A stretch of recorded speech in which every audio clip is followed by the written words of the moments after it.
Okay, good afternoon. The shir is Leila Nishmas, Lezer Wolf Ben Tzvi Hersh, Leila Nishmato, and Leila Nishmas Elimelech Ben Levi Yitzchak, Osher Shmuel Chaim Ben Ephraim, Esther Basara, Rivka Bas Yitzchak Isaac, Tzvi Dov Ben Chaim Pesach, Yitzchak Ben Sarah, Devorah Basara, Avram Ben Mordechai David, Reuven Ben Shmuel, Chana Golda Bas Yisrael, Chaim Ben Fega, Yaakov Ben Yitzchak, Chana Itel Bas Moshe David, Yeshua Ben Shmuel, Mordechai Netzach Ben Rivka, Leila Nishmas Zalman Lei Ben Moshe, Leila Nishmas Amichai Ben Yaakov, Leila Nishmatam.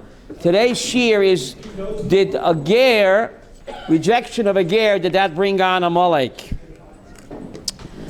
But before we get to that, did you hear the latest bulletin? What? Trump's Jewish daughter invites him for Friday night dinner every Friday night. That's good. Trump's Jewish daughter invites the Donald every Friday night for Shabbos dinner to spend with his Jewish grandchildren. Yeah. No? This way she has her own personal Shabbos goy. What? Don't you get it? Buddy, you didn't hear that. Trump's Jewish daughter invites her father, the Donald, to every Friday night dinner. This way she has her own personal Shabbos goy. So she converted? She converted, yeah. She's married to Jew. What? He said, would you imagine that I can't call my daughter on a Saturday? Right, and he respects her. Yes. But anyway, I grew up in Williamsburg, not Virginia. Williamsburg, Brooklyn. And then we had a Chinese laundry there. All my stories are true, Chava, but some didn't happen yet. But they charged 25 cents to launder a shirt. That's true. In Williamsburg, on Lee Avenue, they charged 25 cents to launder a shirt. In 1960. In 1964. Okay. Now, the name of the Chinese laundry was Goldberg's Chinese Laundry. Goldberg's Chinese Laundry. So I asked him, how does a Chinaman have a name like Goldberg? You're a Chinaman. How do you know Goldberg? He says, well, I'll tell you. He says, when I came to Ellis Island, I was in line behind a Jew whose name was Goldberg. Then it was my turn. And they asked me, what's my name? And I said, Samson. Samson. Something. Ah. Something. Okay. Something. So, okay. Something. Rabbi Yaakov told me that last week. Sprecher, I thought you were going to say they all speak Yiddish. Oh. I thought it was English. That's right. This is a true story. Shmulka Bernstein's on Essex Street. This is a true story. On Shmulka Bernstein's on Essex Street, he all had Chinese waiters, and they all spoke Yiddish.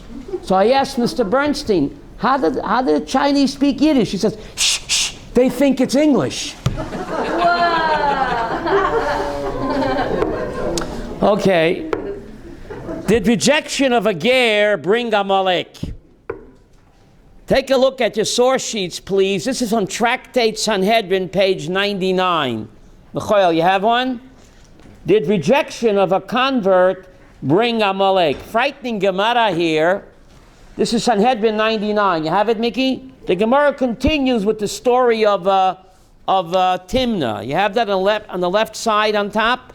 The Gemara continues with the story of Timnah on top, the left side. You have it, Elisheva? Mm-hmm. Timnah sought to convert to the faith of Abraham. You see that?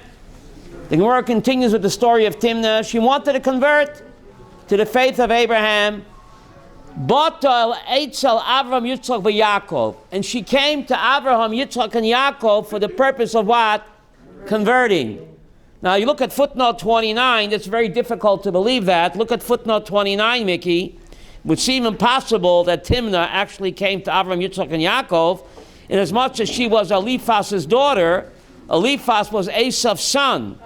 And Esav was only 15 years old when Abraham died. So how could she come to Abraham?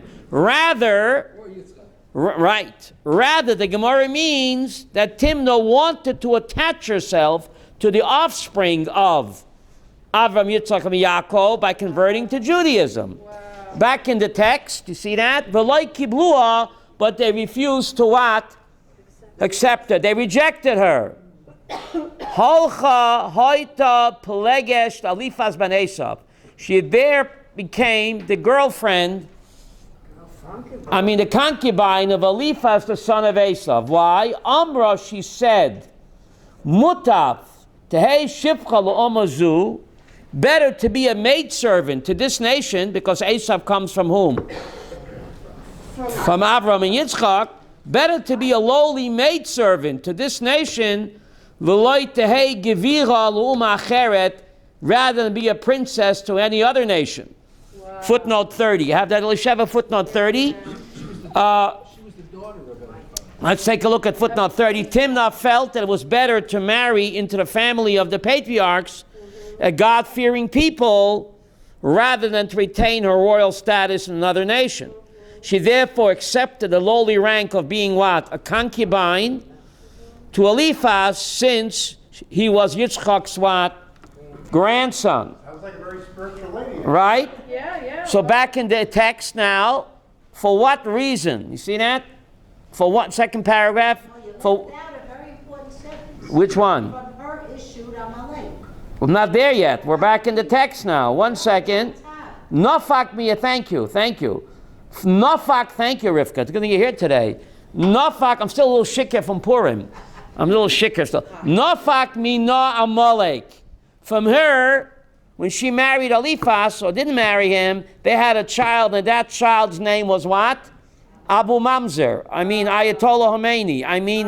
Amalek. The Tsarunu Yisrael, who caused much pain and anguish to Israel. My Tama. What does that mean, my Tama? What's the reason that Amalek was able to cause so much anguish and pain to Israel until today? Why? Avram, you have a paper? Yeah. What sin did the Jews commit? The Jews are always blaming themselves. Yeah. Right? It's our fault that we have Amalek? Yeah. It's our fault that they beat We're always blaming ourselves. Buddy, what's going on over here? What sin did the Jews... We're always beating up on ourselves. Chanoch. Always our fault. Why? We're beating up on ourselves. What sin did the Jews commit that caused us to suffer so greatly at the hands of Amalek and his descendants until today? So listen to this incredible answer, Elisheva. It was because Avram, Yitzchak, and Yaakov should not have what? Rejected Timnah. Why did they reject him in the first place? We'll talk. Because the patriarchs refused to accept her as a convert, therefore God caused their descendants, us, to suffer at the hands of her descendants until this very day. Now, Nechama's question is asked by Rabbeinu Artskol in footnote 31. Nechama, yeah, footnote 31. Rabbeinu Artskol asked your question, why did the patriarchs reject Timnah after having converted so many other pagans? Why did they discriminate against Timnah? Didn't they accept many pagans? Yes. And Abraham himself was a pagan, Reuven. Abraham himself worshipped idols until he discovered the true God. That's right? Abraham himself worshipped idols, and his father was an idol worshiper. Yep. So why did they discriminate against Timnah? So the Rif explains, you have that in Nechama footnote 31, the Rif in Ein Yaakov explains that Timnah was a mamzeres, as Aaron mentioned. Timnah was a mamzeres. What does that mean? Illegitimate, born of an adulterous union between the wife of Seir and Eliphaz. Wow. Yes. Yeah. How could they prove it? The patriarchs therefore refused to accept Timnah as a convert because a mamzer, illegitimate, is forbidden to marry an ordinary Jew. Wow. But if the patriarchs acted so wisely, why are we punished? If they did the right thing, Shelley, by rejecting Timnah because she was a mamzeret, so why are we punished till today with Abu Mamzer? Rif explains that even though our forebears could never sanction Timnah's marrying an ordinary Jew because she was a mamzer, they should have allowed her to come closer to God by joining his people. What does that mean? Yeah, what does Huh? that mean? What does that mean? Now, I don't understand this, Avram, because this was before Matan Torah. Before Matan Torah, there was no such thing as a mamzer. Yeah. Keep the 7, go to heaven. I don't understand Rabbeinu Art Scroll. Yechiel, I don't understand Rabbeinu Art Scroll here. There was no such thing as a mamzer. In the days of Avram, Yitzchak, and Yaakov, the Torah was not given yet. So why did Keep they the say 7, go to heaven. So they had really no reason to reject her, yes? First of all, as you mentioned, she's the daughter of Eliphaz. Okay, B'nai Noach, they were allowed to marry their daughter. that's right. So the question becomes, why didn't he take her as a wife? And he instead have a concubine. Okay, but that doesn't answer why the Bezdin of Abraham, Yitzchak, and Yaakov rejected her. There was no Torah yet. There was no Mamzeris yet. He took her as a concubine because he didn't want regular wives. That's why. What? They weren't around at the time. Abraham, Yitzchak. But the Bezdin was around. They're Bezdin, okay? The Torah was not given yet, Aaron. And there's no concept of Mamzerut until the Torah is given, Sonia. So this is very difficult to understand. Look at the Yalkut Hami'iri. You see that, Yehuda, underlined? In footnote 31, the paragraph says Yalkut Hami'iri. You have that, Elisheva? Yalkut, in footnote 31 in the paragraph, Yalkut Hami'iri, it's underlined, suggests that the patriarchs were aware that Timnah was primarily motivated by her desire to marry into Abraham's family. However, Jewish law rejects those who wish to convert in order to marry a Jew. The question is, there was no Jewish law yet, Chava. There was no Jewish law yet. The Torah wasn't given yet. So there really is no good reason why they what? Rejected her. So her shame and her resentment and hate passed on to her son Amalek. So even though they did reject her, they should have done it in a kind, loving way. Not to be abrupt, to be dismiss her cruelly. It's amazing that the Talmud holds Avram, Yitzchak, and Yaakov responsible.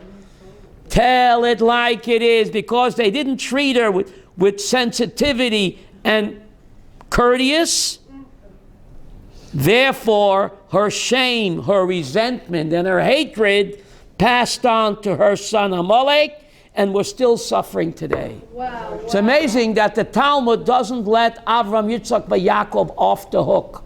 They didn't show the proper sensitivity to her, even though they had to reject her. But it was not done in a proper, kind, and loving way. Therefore, we're haunted by Amalek until today.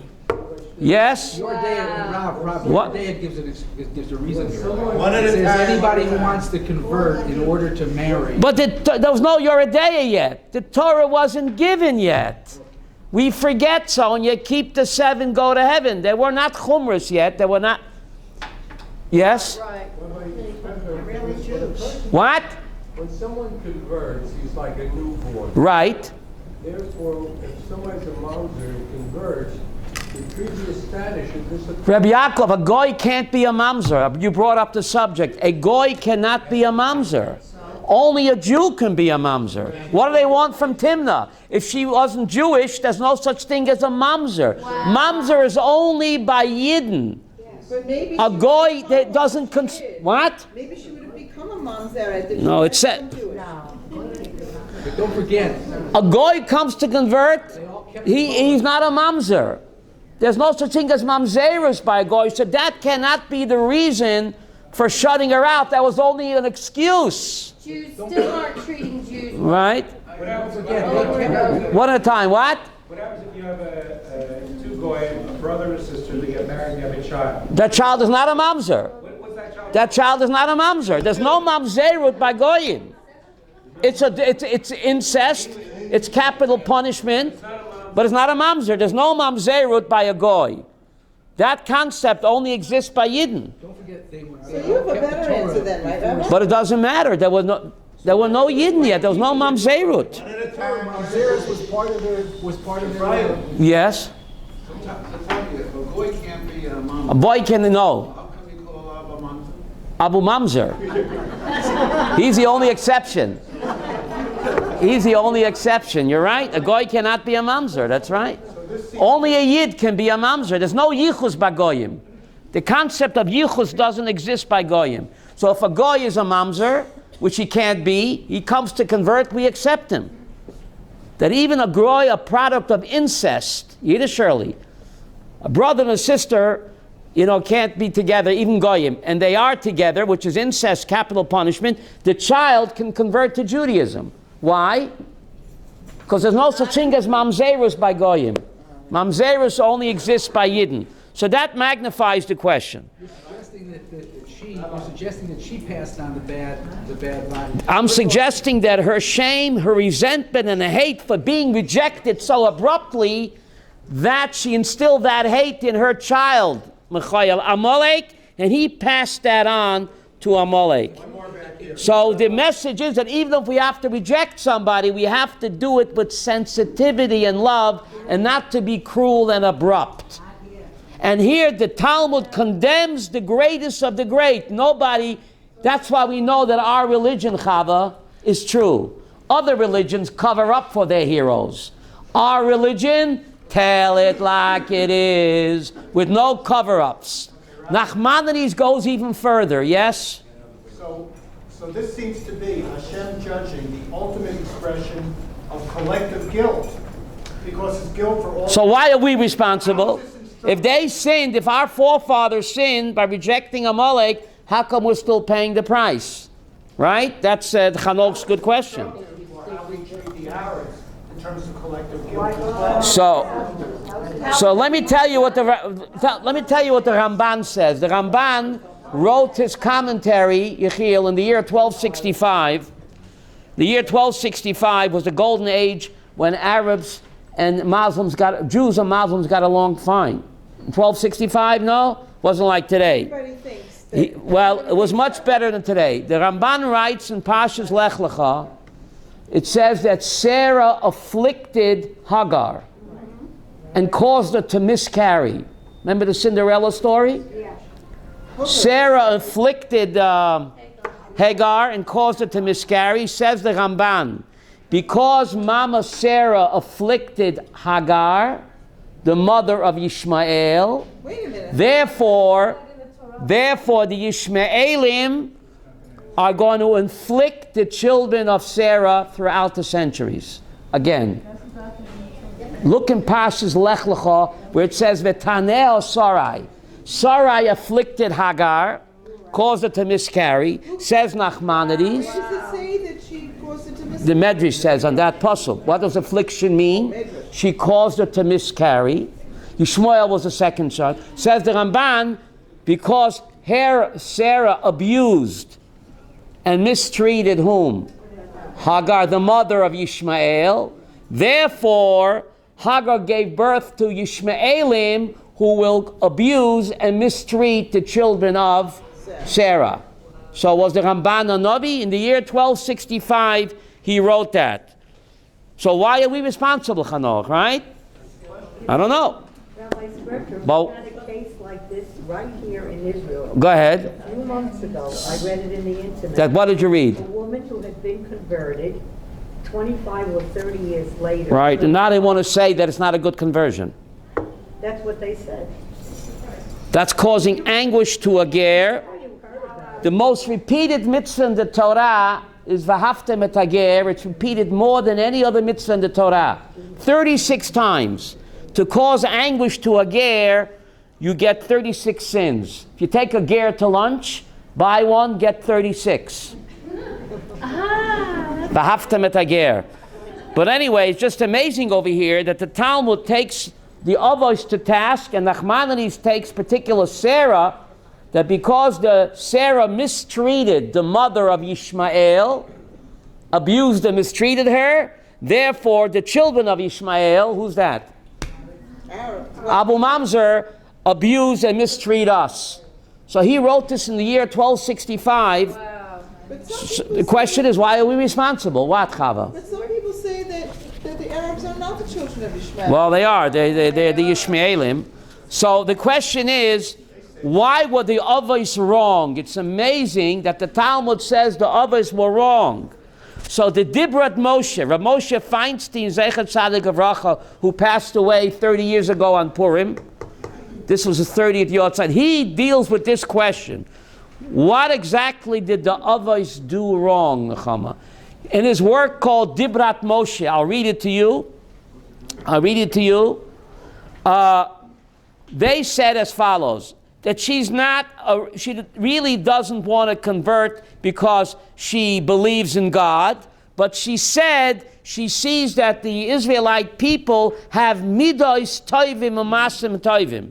They saw, not that she wanted to believe in God or accept Judaism, she saw that the children of Avraham, Yitzchak, and Yaakov have midos tovim. What does that mean? Good midot umasim tovim. They have what? They're compassionate, they're kind, good midot, and charitable. The Jewish people are the most charitable people, always giving of their time and their money, right? So the Avos knew that's the only reason she wanted to attach themselves to Avraham, Yitzchak, and Yaakov, and therefore they rejected her. And therefore we and they were punished. Why? The Nafek b'nei Amalek, that Amalek comes out from them that causes such anguish, says Moshe. So what do we learn from here? Listen to this, Rabbi Aaron. This is Dibras Moshe. If you want, I can make a copy for you. Dibras Moshe. What do we learn from this? The Gam haba b'shvil zeh lihidgayer shadayin lo hikira amuna b'Hashem yisbarach kol kach. Someone comes to convert because he sees the Jewish people are compassionate, they're kind, they have good midos tovot. Even though he doesn't believe in God, tzrichin legaira, Yiddish Yehuda. We should accept them. V'hu gerus gemura. And this is called a gerit gemura. What does that mean? A valid, good conversion. One second. The gerut kozeh hu shayach af b'lo yod hashim davar. And this gerus is valid even if the person doesn't know anything else. He just knows that the Jewish people are kind, compassionate, considerate, and they have good midot tovot. That's a reason enough to accept. And because the Avos rejected her, therefore we're being punished. You hear? Now listen to this. The gerut kezeh shayich af b'lo yod hashim davar. Af b'lo mi'isra avodah zarah. This gerus is valid even if the potential convert doesn't know anything, even if he doesn't know that you're not allowed to believe in the Trinity. Avol. So why is he coming to us? Avol bo lehidgayer sherotze liot miklal Yisrael. He wants to join the nation of Israel, shemaseyem tovim, because he sees that their good deeds are what? Compassionate and kind more than any other nation. Umidoshein toivim, and they have good character traits. That's why she's coming to convert, even though she doesn't know anything about God. Tzorech lekablo. Tzorech lekablo. What does that mean?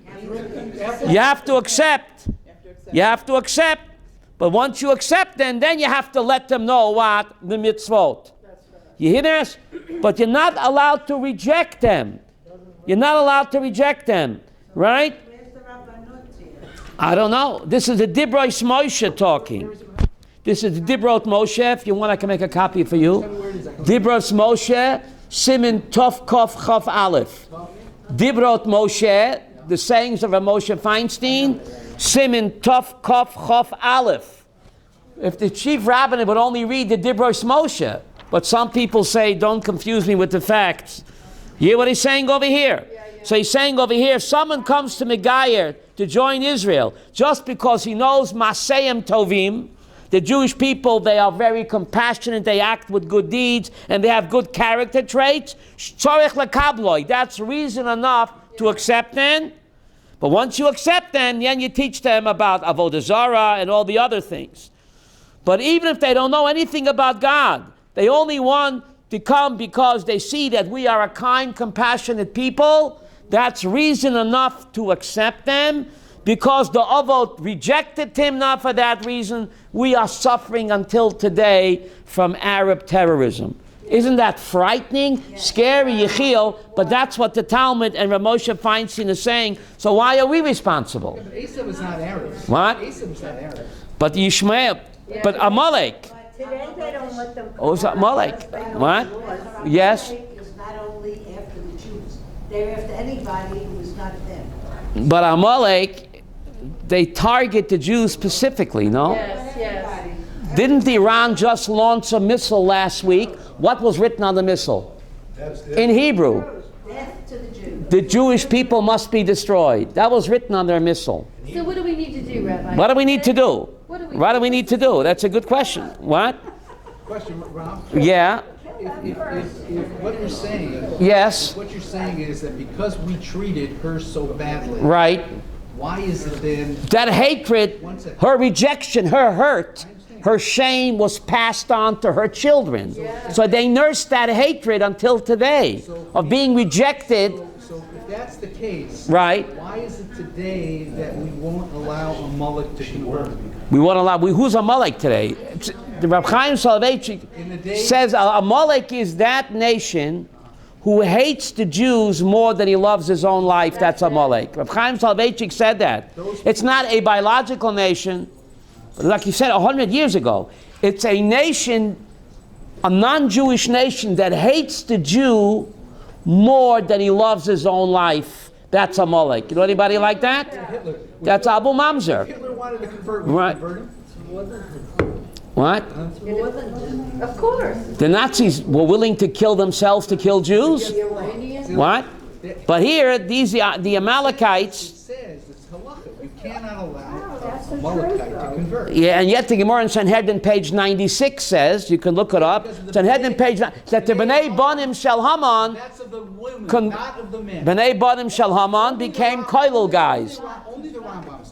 The Only the Rambam says. The girls joined the koilel.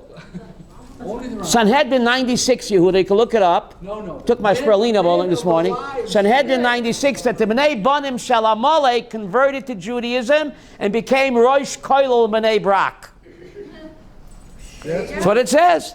So they can convert too. I don't know. But Amalek is that nation that hates us more than they love their own lives. Nechama, you know anybody like that? Yes. I think it's Abu Mamzer, right? Because the parents of these suicide killers, they say they wish they would have more of their children would sacrifice their lives to kill Jews. Normally a parent loves his child more than he what? He loves himself. But these parents of these so-called martyrs, they say wish their other children would sacrifice their lives to kill more Jews. So what do we So do? that's Amalek. What do we do, Rabbi? That's Amalek, unfortunately. What? What do we do now, Rabbi? So what do we do now? What do we do now? Haba lahargacha hashkem lahargo. Right? Not to have mercy on innocent terrorists. I mean, are we sick? Right?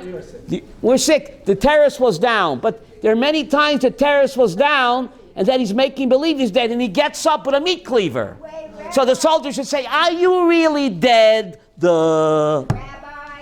are many videos where the terrorist looks like he's dead and he pulls out a knife and he starts hacking away.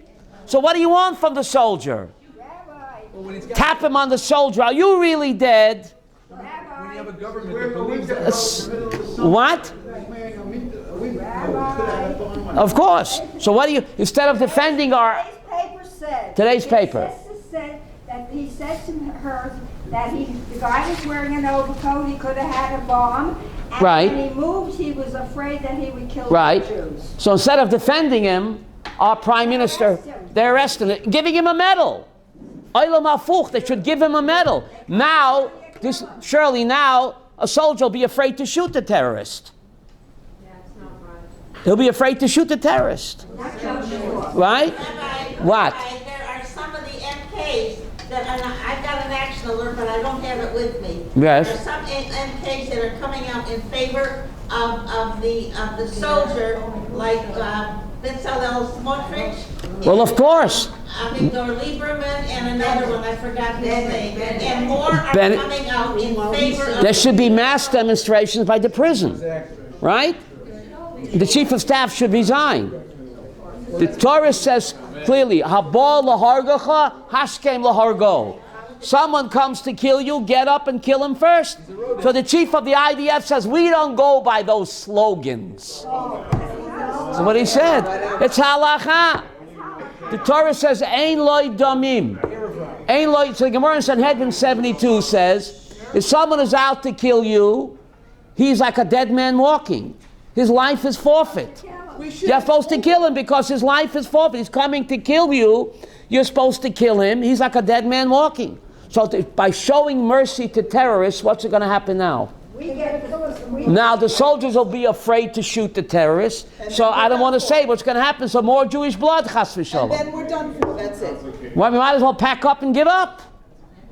Pack up. Well, they already believe we're occupiers. That's Right? That's why they're Instead of defending the soldier and giving him a medal, they're acting like Dasan ve'Aviram. Do you remember Dasan ve'Aviram? Can't forget them. Dasan ve'Aviram syndrome was still very much alive. Remember?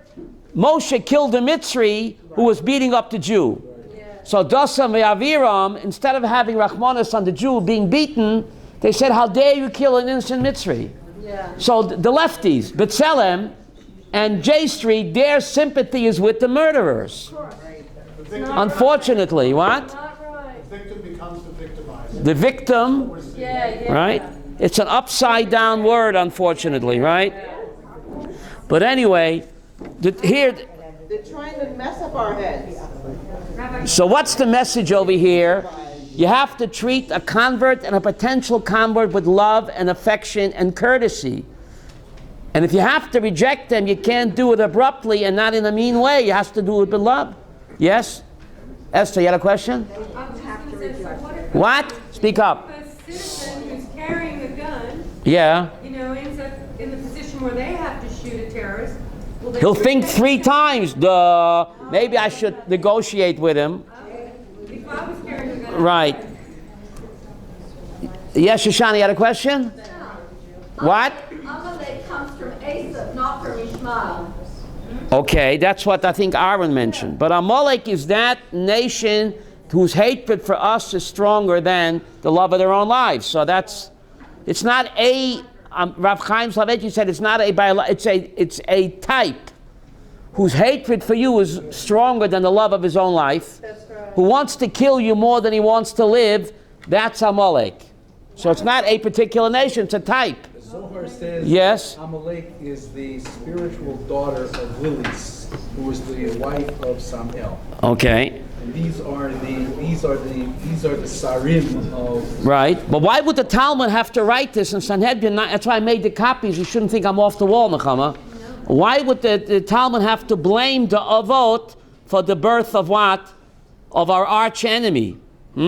So the message is that we have to treat Gerim with respect and courtesy, right? And not to be abrupt with them or reject them. If you have to reject them, do it in a kind, loving way. Now I want to ask a question. May a Ger say Kaddish for his Gentile parents? Yes. So that's a question that Rav Ovadia Yosef was asked. Now we know a convert is like a newborn child. Ger shenitgayer kekotan shenolad. A convert is like a newborn baby, okay? A convert, halachically, his parents from his goyish are not his parents, even though biologically they are his parents, but halachically they're not his parents. He's like a newborn baby. Only God is his parent.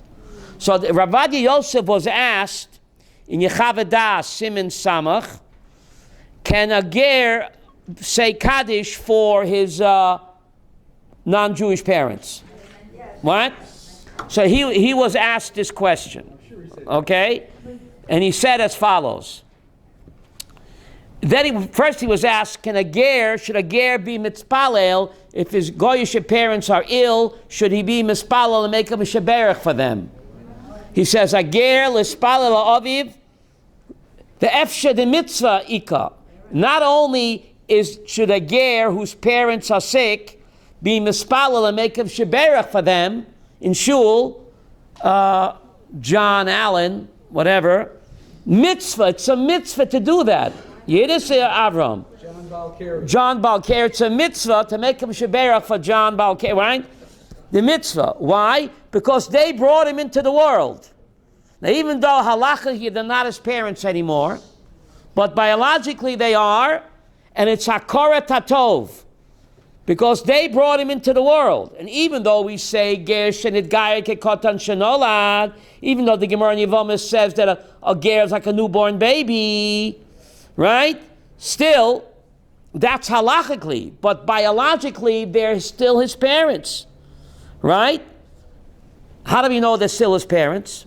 Biologically. A goy comes to convert. Listen to this. A goy comes to convert. And he had children when he was a goy. And now he converts. Does he have to have more children to do the mitzvah pruvu? Nechama, you hear this question? A non-Jew had a boy and a girl as a non-Jew. Then he converts to Judaism. And he gets married again. Does he have to have a new boy and girl to the mitzvah pruvu? Hit or mitzvah. That's good. What?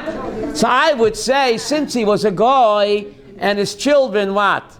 Are not Jewish, so it's like he's a newborn baby. So Rav Avadia Yosef Paskins like the Rambam and Rav Yochanan in Yevamos Samach Bet, Yiddish Yehuda. Goy shenis gayer, you know Hebrew. V'hoyeloi bonim b'gayosai, and he had children when he was a goy. Minis gayru, ki em pirya v'rivya. He already did the mitzvah pirya v'rivya. You hear this? Good thing you came today. Even though halachically they're not his children because he's a newborn baby, but biologically he brought these children into the world, and they're considered his children. So therefore, says Rav Avadia from this Gemara, so even though they're not called his children, because he is now a newborn baby, but who brought them into the world? He did. He did. So they are his children, and he did the mitzvah pruvu, even though when he gets married now, and he doesn't have any more Jewish children, he should, but even if he doesn't, he already did the mitzvah pruvu. So we see from here that what? That even children that he gave birth to when he was a goy are considered his children. So therefore his parents are still his parents. Because biologically they're still his parents. So it's only right that he should what? Daven for them and say Kaddish for them. Because Hakora Tatov. What's Hakora Tatov? Derech Eretz Kodma LaTorah. Yes, acknowledgement, gratitude. They brought you into the world, right? If it wasn't for them, you wouldn't be nothing. That's right. So gratitude trumps everything. Trumps Derech Eretz Kodma LaTorah. Yes? Would he say Kaddish for his children? No. Rabbi Sprecher, doesn't it say that they converted V'nit Gairu What? in that pasuk that you read? Rivka, you're ahead of me. It's Gairu. 1 minute, Rivka, you're ahead of me. It's Yevamos 62. What does it say? Yevamos 62 says as follows: Goy shenit gayer, v'hoyeloi bonim b'geyoto, v'nit gairu, ki em pirya v'rivya. So hey, V'nit Gairu. Right, the children have to convert. Okay? The children have to convert. The children have to convert, and then he's considered as having what? The approval. But if they don't convert, He could still die. what? Yeah. 1 second. Yeah. Rabbi, who's the mother here? He says, look, but then, so this is what the Gemara says. But Rav Avadia Yosef says, Elavadai, Sha'af habanim shenoldulo biyoto goy mit yachasim elav bekama inyanim. So even if they don't convert, the Gemara says even only if they convert. But he's saying here, Rav Avadia Yosef is saying in this tshuva Yechavadas Chelik Vav Siman Samach, Sha'af habanim shenoldulo biyoto goy mit yachasim elav bekama inyanim. What? But what are the Inyanim? Kamen Yonim, that he did the mitzvah pruvu, and he's obligated to say Kaddish for his for what? For his goyish parents or goyish children, right? Now he says further, even though we say ger shenit gaya kekotan shenoilad, we say that a ger who converts is like a newborn baby. Right. So what's his connection to his goyish parents? Mechol makom, kivin shehu elido. Since they gave birth to him and they brought him into this world, if they wouldn't have bring him in this world, he wouldn't be anything, right? And they will goyim that he would find what? find himself. Royal Espalel, therefore he should daven for them when they're sick. And there's also, Yesh Toyelet, B'Kadish, Sha'ama La'ela Nishmas HaNiftar. Not only should the ger do it, as a Koras HaToiv, but there's a Toyeles for his Goyish parents. When he says Kaddish as a ger, not only should he do it, B'Tzad Atzmo, Derech Eretz Kadmon HaTorah, Yesh Toyelet, Yehuda, what's that mean? Yesh Toyelet. Benefit B'Kadish, Sha'omer La'ela Nishmat HaNiftar HaGoy. You hear this? So he's saying that what? He's saying that what? Say Kaddish for your Goyish parents, that it's a mitzvah to do that, mitzad your side, and also is a tremendous benefit, nechama, for the Goyish parents when their Yiddish child is what? Yeah. Saying Kaddish for them. Yiddish? Yes. Jay told me something a while ago that if somebody converts and the Goyim see that he disrespects his parents, his Goyish parents, they'll say, look at that, became a Jew, and now he doesn't respect his parents. Right. And even from that, right? Even from that, when he was a Goy, he respected his parents, and now that he doesn't, what's Judaism all about? Right. So it's only right, more than right, and Rabbi Yosef said, Ika mitzvah.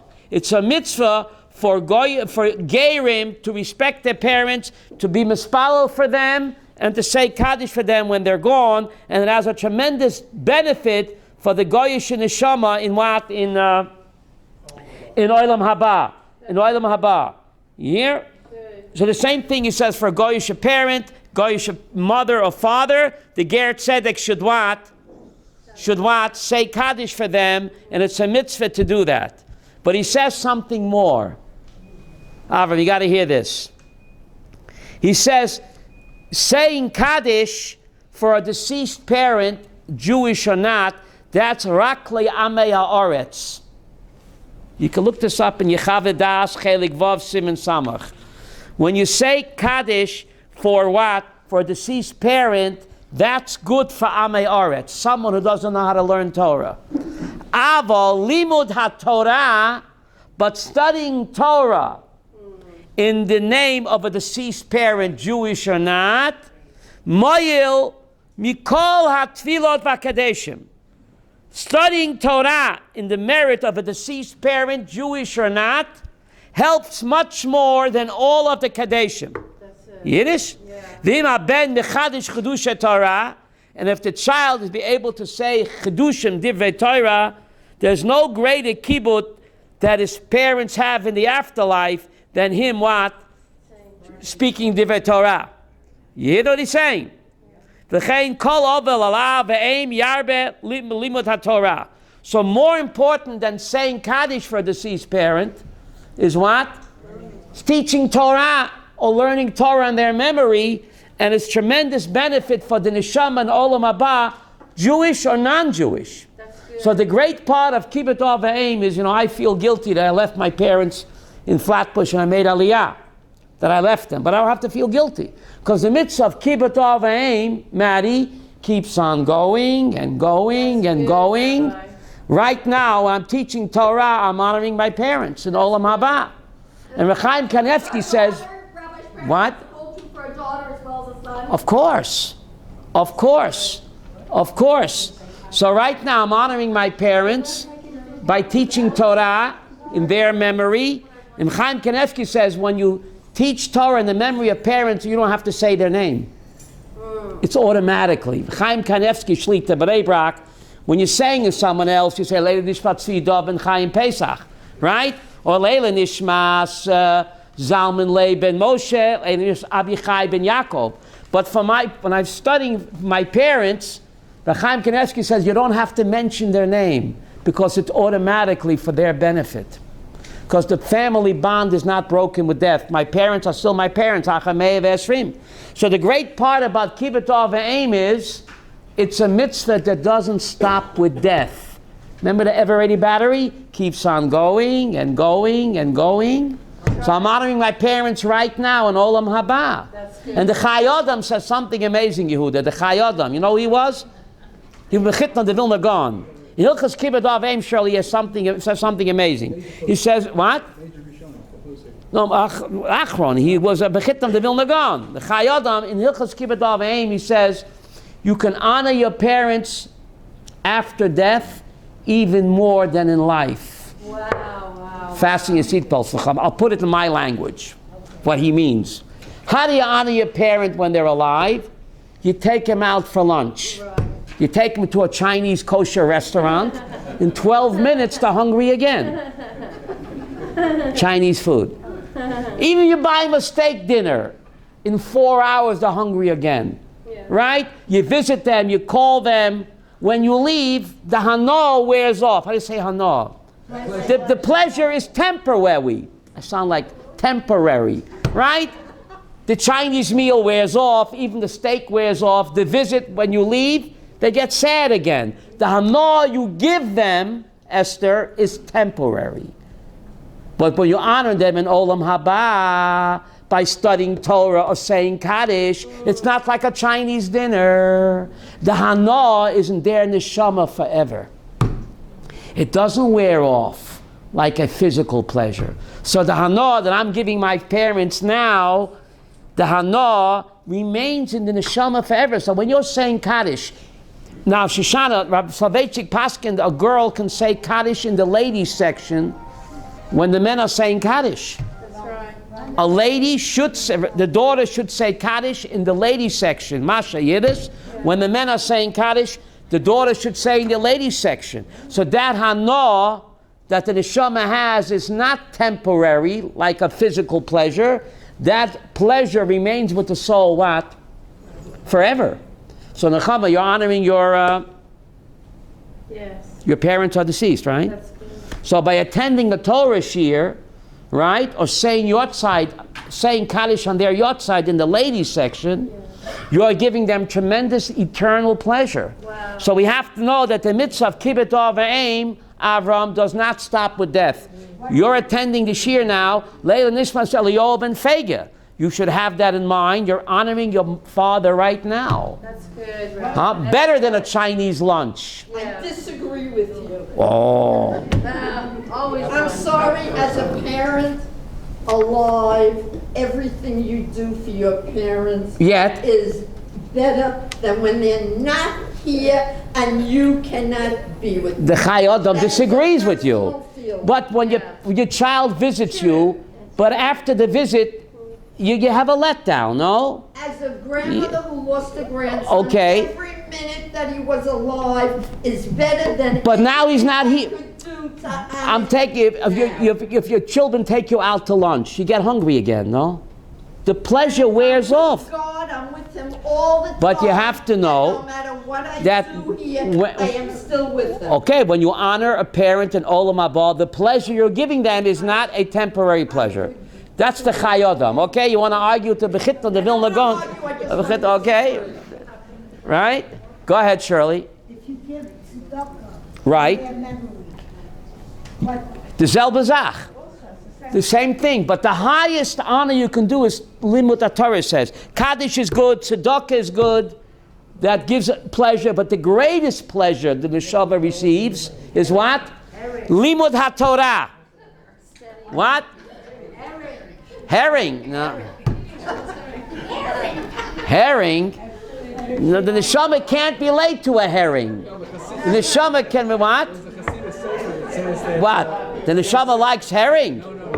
I saw it inside. What? It says that a mother of a son came to him in a dream And said, said to him, "Listen, I mochel you for not saying Kaddish. but Don't mochel you for not having a Kiddush." a Kiddush. Because when you, Rivka, why you give Kiddush by a Yotzeit? Because the people say brachas. That's Leila Nishmat. The brachas elevate the neshama. You're making a bracha on my account, moving on up. I'm making a bracha on the herring on my account, on the account of the Leila Nishmat. So Michael, that neshama doesn't get the pleasure of the herring. gets the pleasure on the bracha on the herring. That's real soul food, not Kentucky Fried Chicken. The bracha is soul food. The neshama gets a tremendous pleasure from the bracha being made in her honor. Soul is a different fish. So you say Leila Nishmat. When you give out the herring, you say Leila Nishmat. And I'm making a bracha to elevate the soul of my deceased parent. So that's a tremendous pleasure for the neshama, that a bracha is being made, and that elevates the neshama. And Olam Haba is endless. Chanoch, moving on up. Since God is endless, the afterlife is endless. Because what is the afterlife? We continue to exist in God's mind. We said the bodysuit that we continue to live on in God's mind. And God is endless, so Olam Haba is endless. So Leila Nishmat. Moving on up. It's good. Right? Yes? Lo Leila, what if the parent is a Russia?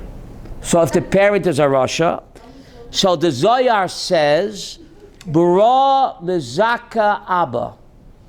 Bra mezaka Abba. A child can give merit to a deceased parent in Olam Haba. Bra, Aramaic means what? Child, mezaka, gives merit Abba to the deceased parent in Olam Haba. That the parent was a Rasha. If the child gives tzedakah in his memory and studies Torah, it can help the neshama. Not completely, but it can help the neshama. Because he left a child that's doing mitzvot in his memory. Wow. So it doesn't absolve him of the guilt, but it does give him, it does rehabilitate the neshama. We find that David HaMelech, after Avshalom was killed, you know Avshalom? His wicked, low-life son, right? Started a civil war against his father. When he heard that his son was dead, he said, Beni, my son Avshalom, 7 times. 7 times he said, my son, my son, my son, Avshalom. So the Zohar says, why did he say 7 times? Each level, when he said, my son, he raised him another level of Gehenna. There's 7 levels of Gehenna. So each time where he prayed for him and he pledged to give tzedakah in his name, he lifted him out of what? A level of hell. So it works the other way too. Not just child to parent, but here you have parent to child. David HaMelech rehabilitated the soul of his dead child, Avshalom, by pledging tzedakah in his memory. So you see that the family bond is not broken with death, right? The kesher still, we're all connected, right? You've heard of 7th heaven. This is the other direction. Right.